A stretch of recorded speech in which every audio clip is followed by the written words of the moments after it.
Hello, hello. Welcome to the information session.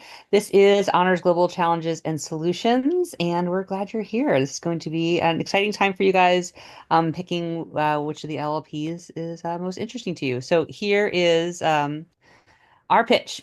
So, yes, like I said, we are Honors Global Challenges and Solutions, but we go by HGLO. So that's kind of the nickname that everybody uses, kind of shortens the name down. I'm Dr. Croco. I am the director. My home department is in government and politics, and I've been director ever since HGLO moved into the Honors College about 3 years ago, and I love it. This is my favorite part of my job. And I'll let my staff, my team introduce themselves as well. Good evening, everyone. My name is Natalie Vinsky Ibrahim. My pronouns are she, her, hers. I have been on campus for over 10 years, and I have been working with HGLO since we joined the Honors College. And I will now pass it over to my colleague, Mr. Fredo. Good evening, everyone. My name is Fredo Oliveira. My pronouns are he, him. I'm the program manager for HGLO, which means I help with a lot of the programming and welcoming you to the university. So thanks for joining us tonight, and I hope you enjoy our presentation. Excellent. Okay, so I'm just going to give you guys an overview of the program. Going to go kind of quickly in that you can have access to these slides after we're done, because we want to have plenty of time for questions. So, a little bit, whoopsies, there we go, too fast. Okay, so as you probably saw in the online materials, we are a 16 credit living learning program. We have many classes that fulfill a lot of gen ed requirements. So you can kind of tick off a lot of boxes just doing the required HGLO classes. One thing that I think is really cool about HGLO is that we have a really diverse set of majors. So we have aerospace engineers, architects, history majors, criminal justice, journalists, right? So it's a really diverse group, and that I think just makes for a really cool community environment. We offer students the opportunity to think about big global problems. So, like, what are all kinds of demographic dynamics that are going on all over the world? What's happening with kind of different governments around the world? We see a lot of changes in government happening. What are the new kind of solutions on the horizon that people are proposing, be it for population crises that people are seeing? How are we going to power this next generation? Is it nuclear? Is it something else? We deal with all kinds of really interesting issues. And so we encourage students, regardless of their major, to really engage with that. And that's been also a really big plus to HGLO, I think, is that oftentimes we'll get a lot of STEM students who don't have this kind of uh, subject matter in their other classes. So it provides a really nice, kind of unique opportunity to talk about things that they wouldn't get in other classes. We also, that's one part is the kind of global aspect.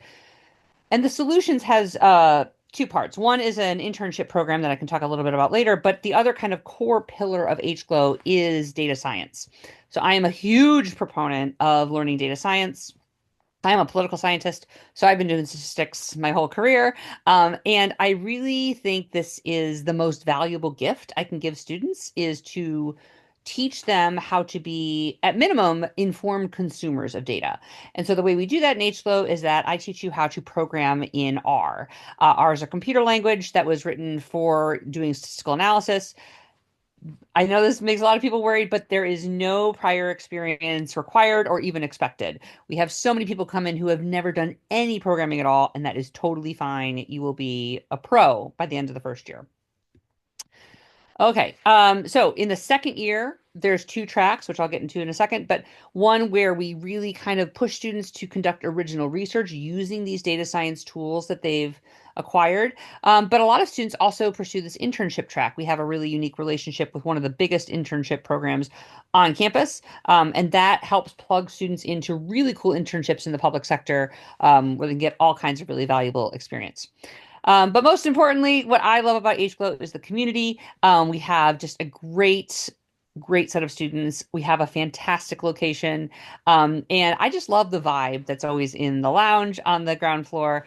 Just students hanging out, doing homework together. It's awesome to see. So, our students are what make this program so, so awesome. Like I said, I've always loved teaching undergraduates, but being a director is just really a dream come true. It is so fun to get to have this closer relationship with students where it could work out in some years that I'm teaching you for 3 different classes in your first 2 years of college. And so I really get to know students. That allows me to write better, like a letters of recommendation because I know the students so much better. But I also just love the informal connections that I can have with students because we're just hanging out in the lounge. We're having our reading day pancake party. We're doing puzzles. It's just awesome, and I really enjoy it. So each cohort is roughly 75 to 85 students. Sometimes we over yield, which is fine, but that's roughly the size. Like I was saying before, all colleges and majors are represented. We have a really, really diverse student body. Our in-state, out-of-state ratio reflects the general campus, roughly 75 in-state, out-of-state and international, about 25%. I'd say Age Glow has a higher, this is just kind of anecdotally based on my observations, has a higher percentage of students with international connections. So either they are from a different country or they have strong family ties to another country. That we love this that they seem to kind of select into H Glow because they want to get that global perspective. Okay, so for the first year, everybody takes the same classes. So in the fall, you'll take H Glow 100, which I see as this really valuable, critical class to help you just become familiar with the university and what it's like to be in college, how to be successful in college. That transition from high school to college can be rough for some people.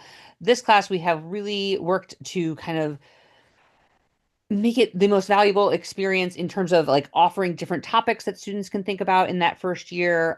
This is a 1 credit course. It's very similar to the University 100 course that is offered in a whole bunch of other different majors on campus. This one is specific to HGLOW.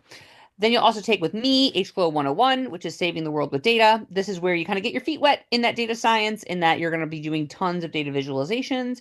We also go through a lot of I think really fun readings, and I'll get to this later, books that cover this wide range of topics. In the spring, everybody takes GVPT, or Government and Politics 201, which is the stats class for the Government and Politics department. So this is a class that I have worked on for the past, at this point, 12 years. One of my colleague and I kind of switch off who teaches it. And this is much more than a stats class. So you'll use your R skills that you learned in HGLOW 101. And by the end of GVPT 201, you will be doing logistic regression analysis. If that term doesn't mean anything to you, that's totally fine. I will say that it's a pretty cool skill to have as a first year student. And I now have a file of emails that I save where students write to me. They're like, thank you for, going over that in class. That helped me get a job in this lab, or that helped me get a job in this position, or I put that on my resume and all these interviewers asked me about it. It's a really valuable skill set to have the statistical analysis tool in general. Then in year 2, students have a choice. So they can go the fellows track, which is where this is kind of this partnership with this UMD fellows program on campus, where they have all these connections downtown, in Maryland, in the General Assembly, where they can place students in really cool internships. So if you choose that track in the fall, you'll take a class with fellows where it'll be taught by a practitioner from the field. So someone from Department of State or someone from an NGO downtown, right, who has a lot of experience in the public sector. They will teach a class about their area of expertise. And during that fall term, also, you're working with the fellow staff to kind of polish your resume, work on your cover letter, and they are very, very good at doing this and helping place students in internships, which most people will do in the spring. You don't have to, though, if that doesn't work with your schedule. They're very flexible, and you can do it in the winter term or the summer, whatever works for you. Then there's one more supporting course that you have to take. You can do our very own study abroad or education abroad class, HGLOW 398, where we go to Panama, or you can take a list. There's a list of courses that we have approved that either talk about global issues or do data science. And there's tons and tons of courses that fulfill this. If that's not your jam, you can also do the academic track, right? Which is another semester of stats and fun data science with me in the fall with HGLOW 208, solving hard problems with data. And here we get even more tools to use with R. So doing things like more advanced regression techniques. I want to get into text analysis. We did map making, all kinds of fun stuff. Map making with R, I should say. And this is just a really fun class. It's a smaller class than 101, and so we really have some fun discussions. Then in the spring, some people who took 208 can say, I want to keep going with this research thing, and they go into HGLO 298, which is an independent research class. And I can't stress enough how cool it is to be doing independent research as a sophomore. This is rare, but we've had a lot of people do it very, very well, and it's just awesome. And you can do this research in your subject area or in something that you're just interested in. Or you could opt for our study abroad class in Panama, which we're running for the first time this semester, and we're so excited about it. And then, of course, there's also the supporting course, again, from that same list. I wanted to mention, too, that if you're on the fellows track, having an internship in your sophomore year is amazing and really puts you ahead of the game. Most people don't even start thinking about internships until their junior or senior year. And in my opinion, they're kind of behind the eight ball at that point. And I wanted to mention that if you don't think, if you're like, I'm a computer science major, why would I want to do this public sector internship? Any kind of internship, especially in the government, federal government, state government, gives you invaluable experience just in professionalism, how to, work in a large organization, right? Skills that are very transferable beyond the government, right? So very, very valuable experience. Okay, so I've mentioned this before, but I'm just so excited. So we are going to Panama in about a month now. This is our first time doing this. We are very excited about this. My colleague, Mr. Fredo, has put an enormous amount of work into making this truly awesome experience. So we're going to be taking about 15 students and going to Panama City, seeing the canal, visiting an indigenous village. It is going to be amazing. So this is yeah, a new thing this year, and we're very, very excited about it. Okay, so just to give you a sense of the kind of things we talk about in 101, these are the books that we've read. I kind of mix it up every semester and I add maybe like some new readings just because the world changes all the time. But in general, kind of the book that we always talk about is this Factfulness book that kind of walks through all these different reasons about how humans think about the world incorrectly, and all these biases that are kind of built in to human nature that make us see the world in maybe a misleading way. So that's a really fun book. 8 Billion and Counting. As a political scientist, I always thought everything was politics, but this book taught me that everything is demographics. I love it, and it's really fun, just new perspective. How to Save the World for Just $1 Trillion is both inspiring, but also kind of depressing in that it shows that with enough money, we can fix a lot of problems, right? This guy basically walked around and talked to all these experts and said, what if I gave you $1 trillion? Could you make a dent in this? And they're like, oh yeah, we could do a lot. So this is a good thing, right? In that we have the tools, but we have the lack of political will to kind of do it. That's kind of the takeaway from this book. End of the World is Just the Beginning, I think is one of the most fun reads of kind of 20th century history and how we got to where we are today. And then finally, as a political scientist, I love this book, How Democracies Die, that talks about democratic backsliding that we've been seeing around the world. These are just some of the very cool graphs that you could make as a first semester college student. The students who made these had no experience with coding before, but you can do this stuff. This you'll be doing by October, right? And so really fun stuff. You'll know how to read these graphs, how to make them, and impress your friends and family. Here's some more, right? This is kind of a choropleth map is what we call this. But you'll make even more advanced maps if you go into 208. Oh, here's just another stacked bar graph to show us what's going on. Then if you go the research route, these are just some of the books that we read in 208 last semester. Invisible Women, this is the first time I assigned this book. This was all about how basically women are ignored in virtually every data set or every scientific study, every government-led study that's out there. And we are missing data on half the population, or data that is sensitive to the fact that there are differences between women and men, and we should maybe pay attention to that. This book, and I have some students who are in this class who are in the chat now who can maybe talk about this. This book just lit the class discussion on fire in the best way possible. It was awesome, a truly awesome discussion. Tyranny of the Minority is the sequel to How Democracies Die, so I would enjoy that. Monsters to Destroy was kind of this cool book that talked about how or why the war on terror is about oil, but maybe not in the way that you think it is. A Bright Future is all about why nuclear energy, according to these authors, is the path forward that we need to be on basically yesterday, and we're not. And then my favorite book to teach, one of my favorite books, just hands down, is How to Hide an Empire. That's all about kind of the imperial history of the United States. And students would walk into this class and just like slam the book on the desk and be like, why wasn't I ever taught this before? In high school, like I thought I knew a lot about US history. There's much more to learn. Okay, so really quickly, I want to go through the co-curricular activities and programs. We do so many fun things. We have so much fun together. Um, Last year, we went to the U.S. Capitol.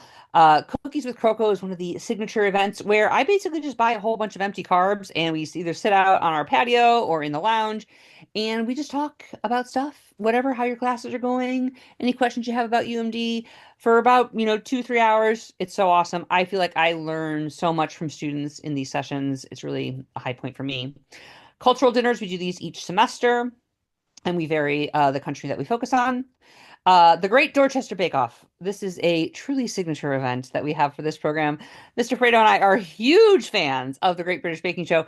And so we decided to make our own version of it. And so we have a kitchen in Dorchester, and we have 3 challenges that kind of mirror the challenges that the show has. And we have so much fun. This is often done on a Friday afternoon. So here you can kind of see me judging the entries from this most recent competition. This fall, we also went to Butler's Orchard. If you're from Maryland, you might have been there when you were younger, and we had a great time. And then another key event for HGLO, every reading day, so twice a year, we have our pancake party. And so people just come, and so you can see us kind of all hanging out here in the lounge. Me and the graduate assistants are often in the kitchen flipping pancakes. Everybody kind of eats their fill, and then we do some board games and fun stuff like that. Last year, UMD had its first big queer photo, and so we were very proud to be a part of that on the steps of McKeldin. So here's just a few of our students who participated. And then another signature event, whoopsies, Alfredo with Alfredo, where our wonderful Mr. Fredo often will speak about topics from where he grew up in Brazil or other kind of global issues of the moment. So huge amount of programming that we do. We have so much fun. It's so busy and I love it. This is Dorchester Hall. So you can check out, actually, our students did a great online tour that you can go look up. This is the prime location on campus where we are directly behind McKeldin, right across the street from the library. Once the Purple Line is finished, I think the stop will be right outside Dorchester. You really couldn't ask for a better location. We love it. It's really, I'd say 95% of students in Dorchester are in HGLO. And so it's a really tight-knit community. It's just awesome. Okay, so here is our Global Community Student Association. So this is kind of an undergrad-led organization. They put on their own programs, including our big kind of like talent show, cultural explosion that we have every spring. This is a great way to get involved and to meet people. They also host our Glow Buddy program, which is where they partner first years with second year students to kind of help first years adjust to what it's like to be in college. Okay, if you are on Instagram, you can follow us at HGLOUMD. If you have any questions, you can reach out to us at hglo@umd.edu, and we would be happy to answer any. With that, I will turn it over to the Q&A.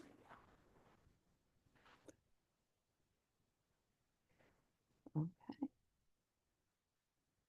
So let me see here. Are there any questions?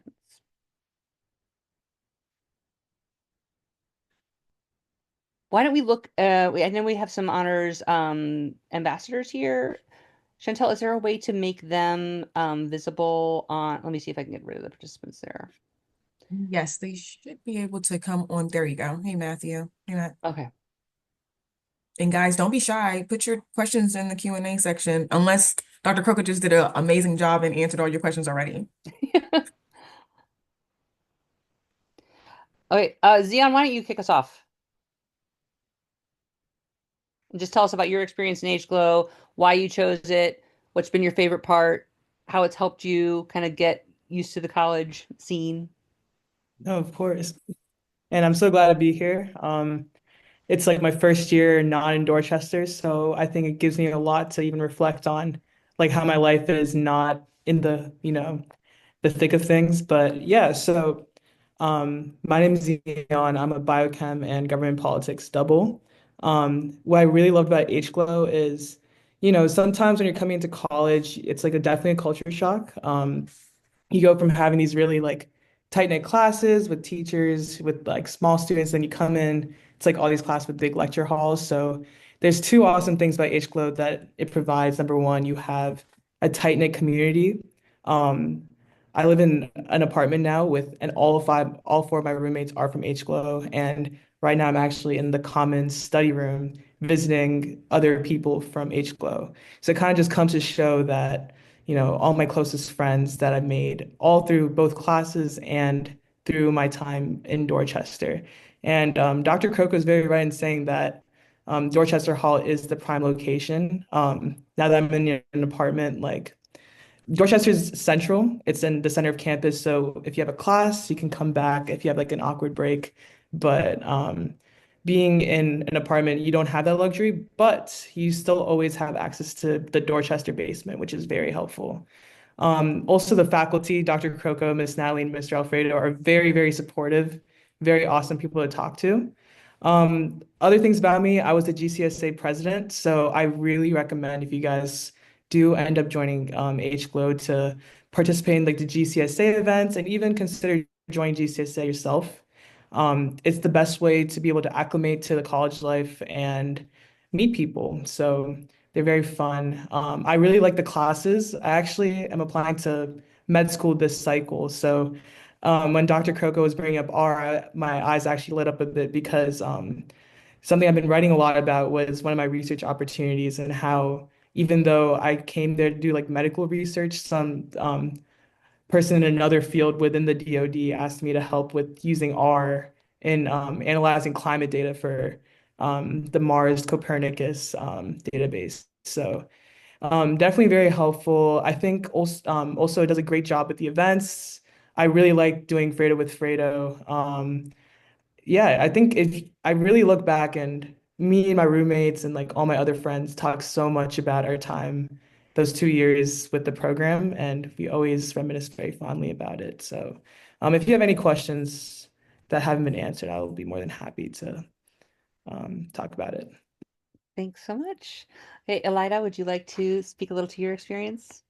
Yeah, sure. Yeah, like Xeon, a good chunk of my friends come from HGO. But another thing that is really funny to me personally is that my friends that are non-HGO have been kind of absorbed into the HGO community. Like one of our closest friends, who is now one of our suite mates, we bring her along to all of the HGO events, and it's just so funny how the community expands in that way. But yeah, I am a computer science major. I'm in my second year, so I'm still in the program. I'm doing the Panama study abroad trip actually this semester, so I'm super excited for that. And I've really loved all the classes, especially. I've loved how we do take like the data science, we learn some R, but all the discussions we have, how like kind of collaborative the space feels and open the space feels, and all the different books we read. I think I've gained like a lot of knowledge about just a breadth of different global issues, and it's really opened my eyes and it's really made me more conscious about where I want to apply my own CS skills. So yeah, that's part of the program that I've really appreciated personally. Okay, Matt, you want to give us your 2 cents? Yeah. Hi, I'm Matt. I'm a second year HGO student studying government and politics and public policy.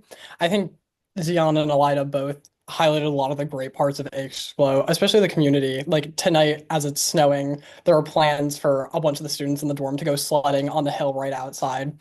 And I think that we do really have a tight-knit community. And although there are some people in the dorm that aren't in the program, like they have joined the community. And I think that everyone is super tight, even crossing over from first years into second years and second years into third years. I think something that like HGLO does well is bring a group of people together with unique perspectives.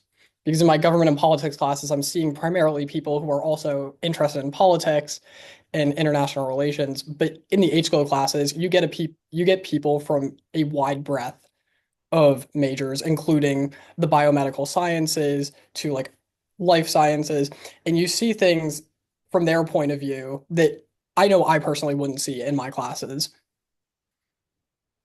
And I have to say, as a faculty member, I've been at UMD since 2008, and so I have primarily taught government politics students who are just like such politics nerds and like so into it, and I love it because I'm a total politics nerd.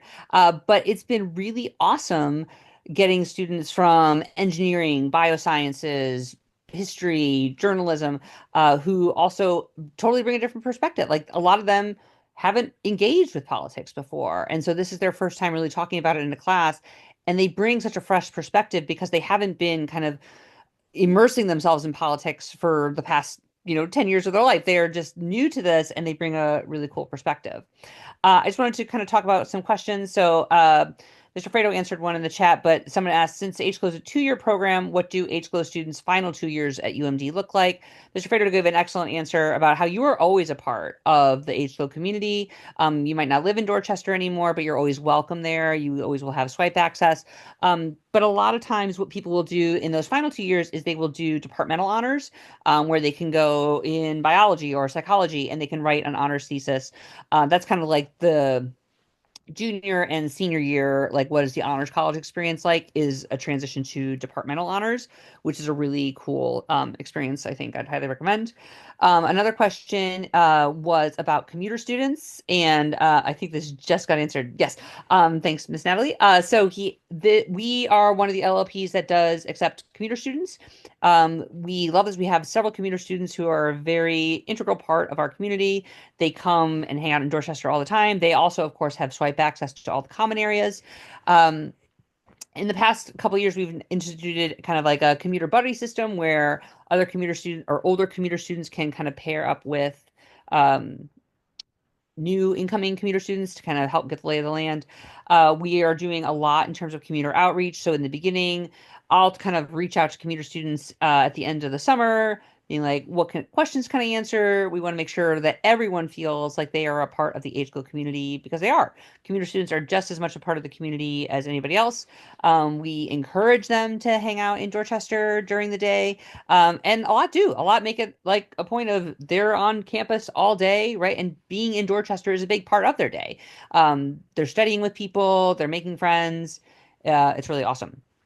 And then I think there was a Rocco, question. I would like to Oh, go. Yes, please, definitely, Mr. can I Fredo. just add to that?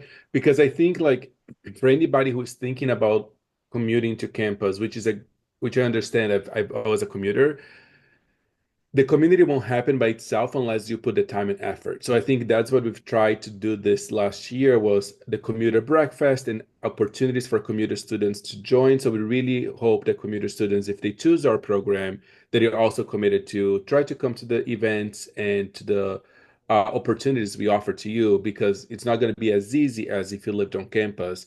So for you to get the most out of it, you also have to put the time and effort into it. Cool. Okay, so I'm just going to answer one question. Well, there was a question in the chat that I think might have gotten up a ways, but it was, are there bioscience majors in HGLO? Absolutely. We have tons of biology majors, tons of bioengineering majors. They fit right in, right? That's kind of part of that constellation of majors that I was talking about before. There's a lot of bioscience students. In the Q&A, I'm planning on being a mechanical engineering major, but I do have an interest in all these things, these kind of global issues. Within HGLO, can you give examples or ways of some of these fields can be integrated and applied? Absolutely. So just off the top of my head, programming in R is useful regardless of major. And I think I've had so many students say, oh my gosh, we're using R in this class and this class, and it's from a variety of majors. So having that, not only data visualization, but data analysis is going to be hugely helpful regardless of your major. In terms of like direct applications, the books that we read touch on such a wide variety of issues. Like I once had an aerospace engineer in the 208 class. And one of the chapters we were reading in the book about American imperialism was kind of how America's reach across the world really expanded in World War II. And one of the major things about this was production of planes, other war materials, tanks, ammunition, things like that. And this student made this really interesting connection between like how the aerospace industry totally changed because of this and was just revolutionized because of World War II and how the United States participated in that war.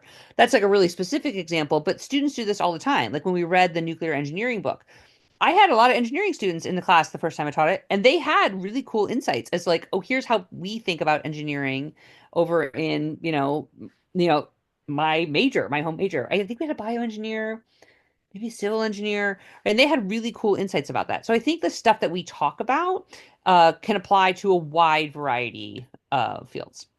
So we have it. Can the students share what drew them to choose HGLO and what challenges, if any, they have encountered? I'll let my fine team of students here take this one.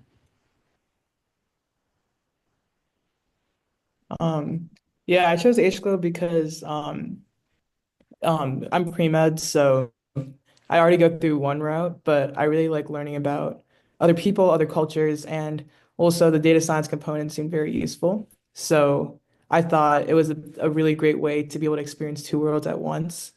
I didn't really experience any challenges per se. I think in terms of like the course load and everything, you're able to squeeze them in pretty well. Um, Especially since most of the courses are in your first 2 years, and whatever courses you are able to take, like for example, like Global Fellows is something I took, but it also served like multiple benefits through other things, and they all satisfy gen ed. So I think that was another pretty convenient part about it. Yeah. Oh, sorry, I was just gonna jump in because Zion, there's a question in the chat about someone who's planning to do STEM research and do pre-med potentially. Can you speak to that? Yeah, for sure. I did the Global Fellows program, and I actually did like a research internship as part of that. The Fellows program uses a portal that you're able to have like a huge list of opportunities to like apply to internships. So I used that, and in addition, I was able to apply to other internships, which allowed me to satisfy that requirement too. But I think it's pretty easy to balance. The bio classes or the biochem classes, they're all, of course, very different from what you learn in HGLO. I think that's the beauty of it. You just got to make sure you plan it out in order to be able to accommodate for both being an HGLO student and being pre-med. But I actually think it's a very beautiful combo in order to be able to experience both worlds at once. I can go next and talk a little bit about what drew me. For me, I'm a computer science student, but going into UMD, I knew I had like an interest in interdisciplinary stuff and especially wanted to keep learning more about the social sciences and humanities too. So HGLO's combination of like being data science, but also the social science aspect really, really appealed to me. And in terms of the computer science stuff, learning the foundation that I've gotten for data science and HGLO has helped me a lot now that I'm actually pursuing higher level technical data science classes within the CS department. I'm kind of gonna agree with Zion on challenges. I feel like if anything, the program helped me through like the challenges you'd face with adjusting to being a college student and living on campus and a college course load. But yeah, no, overall, very positive experience. The Great Dorchester Bake Off was a challenge, but we won that. So You did win the inaugural event there. yeah. Matt, how about you? What? Oh, and Matt, you're muted, but Matt is also out of state. So if you wanted to speak to what that experience has been like. Yeah, so one of the things that I think was my biggest challenge entering HGLO was that I left high school thinking that I was never going to take a math class again. Far from the truth. Because I've taken numerous courses on R and stats now. However, I think like learning R, the initial learning curve was steep. However, I think ASO really counters that by like creating the community within the dorm, and collaboration is encouraged in the classes so that all the students get to work together. And I think that that's one of the highlights that everyone gets to like benefit from, where like you do have some computer science majors like Elida who get to help the people that are like government majors who don't understand coding as well and usually don't have that type of background. I think that there's like an ebb and flow of like passing it off. I think like transitioning to UMD as an out-of-state student, it was very different because there were not many, I didn't know anyone coming into the university. And I think that being in a small tight-knit community really helped me. If I was just thrown into the university, I would have really drowned. However, getting to like be forced into a group with people made me make friends, and some of them I don't live with any of my friends, unlike some of the other people. However, like I go and have lunch with them all the time and like see them in the dining halls or like pass by them on campus and we like stop and talk for a few minutes. So I think like really getting to be in the community helped me acclimate to college. And if I could just underscore the community aspect. So I'm an old person, I'm not a college student myself, but just seeing the connections and Mr. Fredo and Ms. Natalie and I kind of talk about this in that move-in week. It's like electric, this feeling where you can see the friendships forming from day one, from move-in day. You can see people starting to make these connections. It's in this really exciting phase of college that I'm always so envious of now, because it's just so unique in a person's life where they are meeting all these people in this new community and everybody's so excited. Everybody's new. Everybody is looking to make friends, and that electricity is so palpable on that first day. And then we have a big kickoff event, the Amazing Race that we do downtown. It's this awesome scavenger hunt that we do every year.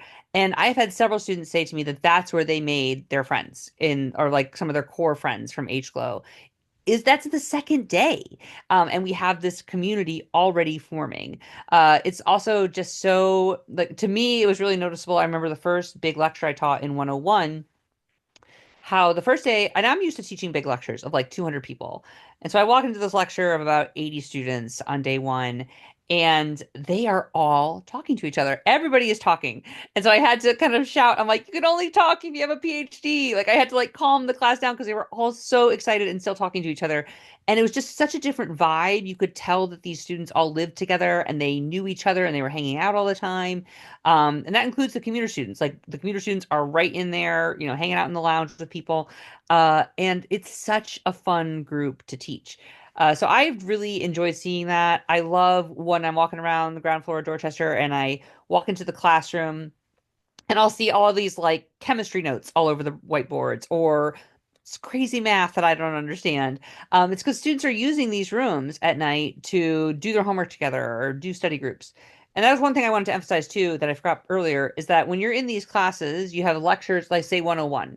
You're in lecture with me 2 times a week, and then you're in a smaller discussion section, which is held in Dorchester. So you can just roll out of bed in your pajamas, go down to the ground floor, and the classroom is right there. And so you'll just be with all your friends in that class.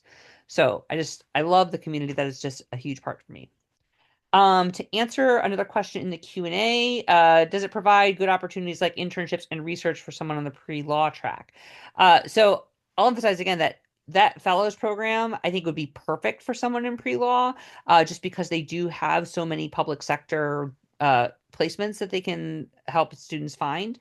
So I think that would be really valuable for somebody looking to go into law. And I'm sure if you went on the fellows website, you could see all different things more specific that like lawyers might be interested in pursuing or soon to be lawyers. Research is whatever you want to do. So if you wanted to do the research track with us in B pre-law, we could easily do that. Matt, for instance, just wrote an amazing a paper about stuff that is directly relevant to law, right? And so the kind of world is your oyster if you do the research track. You could do whatever you want.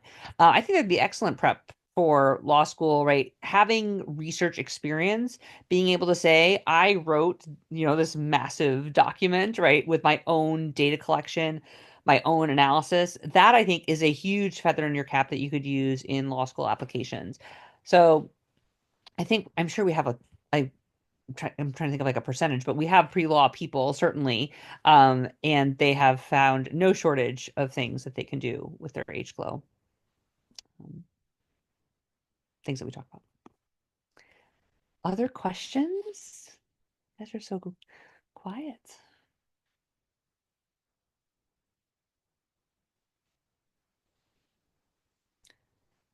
Anybody want to know? I'm trying to think of what else we could share about H-Glow other than awesome programming. Oh, I will say for housing. Oh, here we go. Are there opportunities for research and internships for pre-med? Absolutely. So Zion talked about his internship that he did. But there's tons of stuff that they can put, the fellows program can put you in touch with. As for research, sky's the limit. And I will say also just another plug for R. So I've had many students who are in biosciences, pre-med stuff, like Zion was alluding to earlier. If you have that R programming experience, that is useful across any major, I would argue. You can do any kind of research. Like I'm going to teach you how to do the things that social scientists use, right? Regression, logistic regression, things like that. Those easily transfer to the hard sciences. Um, People in engineering are interested in doing regressions, right? So you could work for someone's lab. We have a lot of students who do that actually, who get jobs in people's labs pretty early in their college career because they have this data science experience. So I think that that could easily transfer over. And in terms of research, if you do the research track, so if you take 208 and then you in the spring you do the independent research, we had an astronomer student who wrote a fantastic paper about things that are beyond my ken in terms of understanding. I'm not an astronomer, but he used data science tools to study that. Wrote a great paper that his astronomy advisor also loved. So it's really anything you want to do. You can use the data analytics tools that we provide in HGLO to do it. I just want to add on to that real quick because my roommate is pre-med and Zion talked about doing the fellows program, but she was in the academic track with me. So she works in a chemistry lab, she does research there, and this semester, as part of the academic track, she's going to be working on doing a research paper for that. So yes, definitely, she's found it really rewarding. Yeah, and I want to make a pitch that R is not kind of like this little programming language that like is very niche. It is huge, right? So, and it is also becoming easily the dominant programming language on campus. I mean, maybe computer science.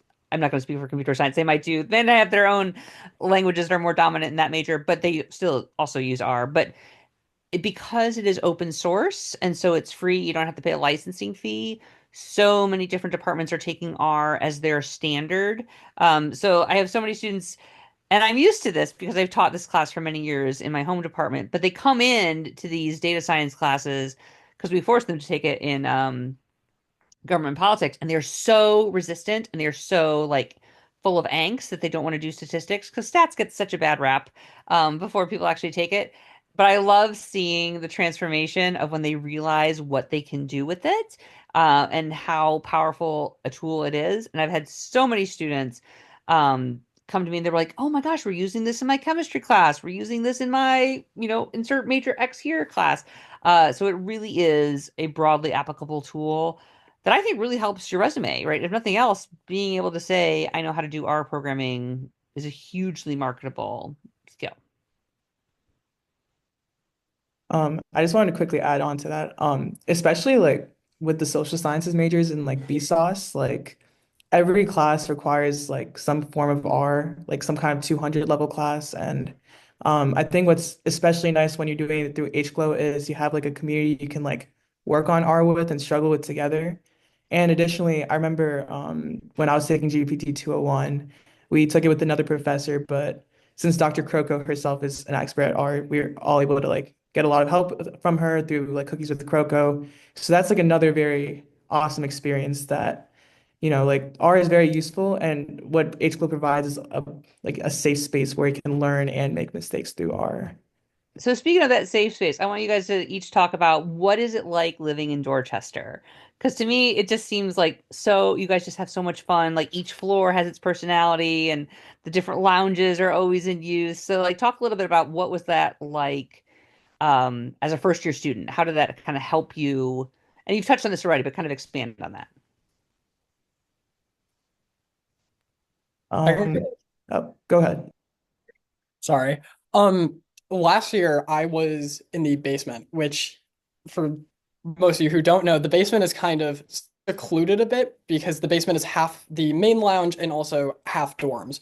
So there were only 10 of us in the basement, where most of the floors have like 30 to 40 students. And being in the basement was a unique experience because since there's only 10 of us, everyone became so close. And we would all just talk in the lounge at night and just like debrief from the day. And like one of my close friends who I met last year, who was a second year, um, was a computer engineering major. Like we had such vastly different interests. However, everyone seemed to be able to connect and just like be able to debrief on the day.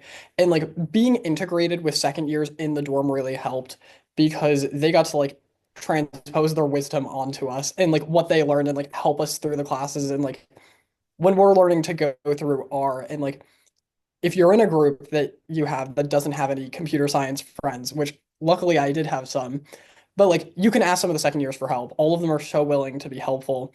And I know this year I'm on the third floor and like looking back, I really miss the basement. And like I go and visit the people down there this year and I talk to them and they have the same dynamic of they're all so close together because there's only 10 of them, but they integrate themselves within the community so well while also being such a tight-knit group.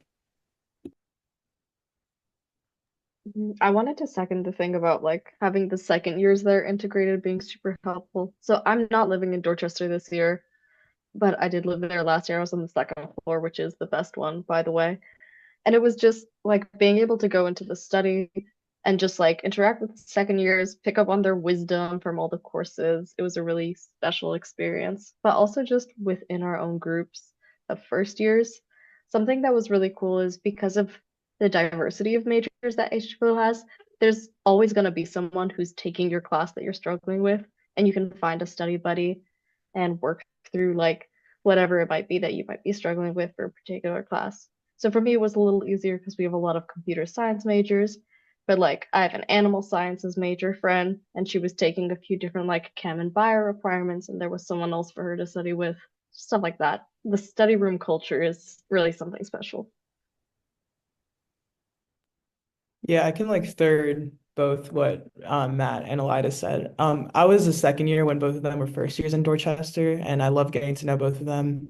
The study room culture is definitely very real. I remember I got to like get to know Elida really well through that study room culture. So that second year, first year interactions are very powerful, and I guess for both ends because you get to really just learn through everyone, through like people with so many different majors. Now that I'm out of Dorchester, I think the thing I miss the most is just the ease of like when you come back to the dorm, you know you're gonna see someone outside and you can just have like a really quick conversation with them and catch up. I think now when you're gone, you have to like really make plans and everyone has such busy schedules in order to be able to talk and hang out. So yeah. And I was gonna add from what the three students said, from a staff member who my office is right outside the lobby, like the TV lounge. I think that's what our program is so special, is because students are from different majors. They're talking about different perspective about a global issue. So they're coming from a computer science perspective, from a political perspective, from being an international student. And I think that is so great, this idea of like different minds coming together in the basement. And if you come to us, like one of the things that we are really working hard and we do really well is help you all with events so you get to know each other well. Because even like we learned, one of the, not fears, but one of the first things students are concerned or apprehensive coming to college is getting to know new people. And I think being Dorchester, it's such a natural community. Like they're watching TV, they watched the Super Bowl this past weekend. They're talking, they spent New Year's together the first years this year. So it's really fun um, to see that development and that community. And I think you're gonna learn, and that's the thing, you're coming to UMD, which is a great school. But I'm really proud of our HGLO program because we really add to the community and to like the bonds that you can create in college. And Ms. Natalie, I think, is going to add or say something about that. Well, I just have to jump in and clarify. When we say basement, it's a basement. It's actually the ground floor. So there are definitely windows, and, Yes. that's where our kitchen is, and there's a door entryway. So when Matt was talking about living in the basement, he's not in a dungeon. And same with our major hangout area. Just had to clarify that for all the That's parents, fair. especially. Oh yes, no, thank you for doing it. Yeah, that's like you kind of enter our patio from the ground floor. And so yeah, it's a walkout. And yeah, it's full of light. That's where the classroom is, tons of windows. It's a great environment. I have to say, as when I became director, that's when I really got into Instagram because honors is very active on Instagram. And so I see a lot of students and just the amount of fun that our students are having in Dorchester. There's one kind of favorite photo spot. I think it's the third floor. I don't ever go into the residential part, so I don't know, but there's like a balcony on the third floor that kind of overlooks the mall behind McKeldin. And so countless pictures are taken there of students just hanging out together, having fun. It just looks like a total party. I wish I could have been in a living learning program as a college student. But I went, back when the dinosaurs were also enrolled in classes, and so I didn't have that, but they just have so much fun. I want to turn it over to my colleague, Mr. Fredo, who's going to talk a little bit more about our fantastic Panama Education Abroad program, which we're so excited about. Yeah, so we are taking, like Dr. Kuroko mentioned, 15 students. Our study abroad program goes to Panama during the spring break. So for you all, would be in a year from now if you're interested, or in 2 years from now if you don't want to go during your first year. But we have the most affordable study abroad program at UMD during spring break. So also you're very mindful to provide awesome opportunities for a cost that is accessible to students. We are going for a week. We are working with the United Nations in Panama, so the World Food Program. We're going to visit the International Office of Migration, and we are going to go to the Panama Canal, which, if you're following the news, has been in the news about in the current administration. And hopefully, we are trying to finalize our visit to the U.S. Embassy. So we are going to go and also do a community service project with Indigenous Village. We are currently raising funds for them to build a school and doing a food and supplies drive. So you can be part of that change and that community, that engagement that we hope to continue as we go. So Elida, do you want to talk a little bit about why you want to go and why did you sign up for the program? It's better to hear from the students than me because I'm going to try to sell the program. So Yeah, sure. So for me, I kind of mentioned about my interests. So like as a CS major in social issues. So for me, the Panama deal for I remember the syllabus deals with a lot of we're going to be looking at food insecurity and some other different issues. So I wanted to do the program both as an opportunity to kind of get a study abroad experience and have that trip as a part of the HGLO community, but also see a more hands-on like real life example of how these issues are being addressed and how data can play a role in that. Going to be an awesome time. Mr. Prater, could you also speak a little bit, just briefly about, and perhaps Zion can jump into here about the GCSA, the undergrad kind of group that also does their own programming? Zion, do you going to get started? I can maybe fill in any blanks. Oh yeah, for sure. So GCSA is honestly the best way in order to really get acclimated to both the HGLO program and just college life in general. I think the biggest thing that you will realize in the beginning of the year is our efforts in the Glow Buddy system, where you get paired off with someone who is a second year, and I think those tend to go pretty well. I remember when I was a first year and I had a Glow Buddy, my Glow Buddy liked tennis and I did too. So within like that week, we got to play tennis together, and I already felt like I was making strides in terms of having a social life in college. Other events, we when I was in GCSA, we did our two biggest ones are Cultural Explosion and Prom. I think Cultural Explosion is always like they change it up every year and just make it better and better. I'm excited to see what comes up this year. It's usually where we get to experience the cultures and the performances of different groups. It's on campus especially. And last year we got to see like perform dances and like a cappella and singing from many different student groups across UMD. And then prom is where everyone just kind of gets to dress up and just celebrate. And I remember coming out of that having more fun, even though initially I was very stressed out about organizing it. So the HLO events usually tend to be very fun. It's definitely the best way for people to get to chat with others and acclimate to what goes on in the program. And you also get to, and some of them get to talk to the faculty members as well. And even if you like the events, you should definitely try and join GCSA. I really liked working with Mr. Fredo and organizing the events. I'm actually right now in Commons because there are three people here who I worked with in GCSA that I'm actually meeting up with. So like it's definitely a bonding experience. You get to make a difference in helping others get involved in global community challenges and solutions. So yeah. Okay. With that, Chantel, would you like us to, is there kind of the 5 minute buffer that you'd like us to leave for the next group? Or are we the last for the evening? We I'm are the happy to last take. for the night. Okay. If there are any other questions that people have about requirements, or I should say living in Dorchester, all first years are strongly encouraged to live in Dorchester. Of course, we do allow commuter students too, of course. So it, you know, um, whoop, oh, I thought I heard somebody. So anyway, so vast majority of first years will be in Dorchester. And there are some second years that are in Dorchester as well. It's often kind of this hot commodity to be able to get into Dorchester as a second year because everybody just loves that community so much. And we've been really fortunate to have so many second years come back because they really do kind of keep that really good community vibe going. Um, so yeah, if there are any other questions, happy to answer. Yes, our email is in the chat if you want to follow up.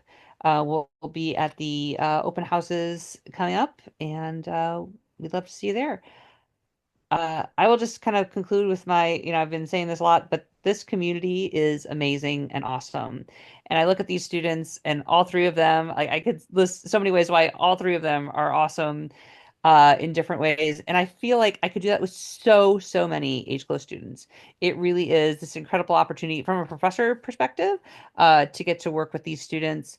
I think a lot of faculty get into higher ed because they love working with students. And I thought I had that as a GVPT faculty member, as like a full professor. I'm like, oh yeah, I'm teaching all these students. But getting to be director has really been this awesome privilege where I get to see students come in as first years. And I can remember all three of these students as first semester first years and how I could tell they were awesome right away, but they have just changed and grown and just become such amazing people. And it's been an absolute pleasure and an honor to watch that happen. Just like what you guys do, all three of you is amazing, right? And that's true of so many of your HGLO classmates. So it's really a fun group.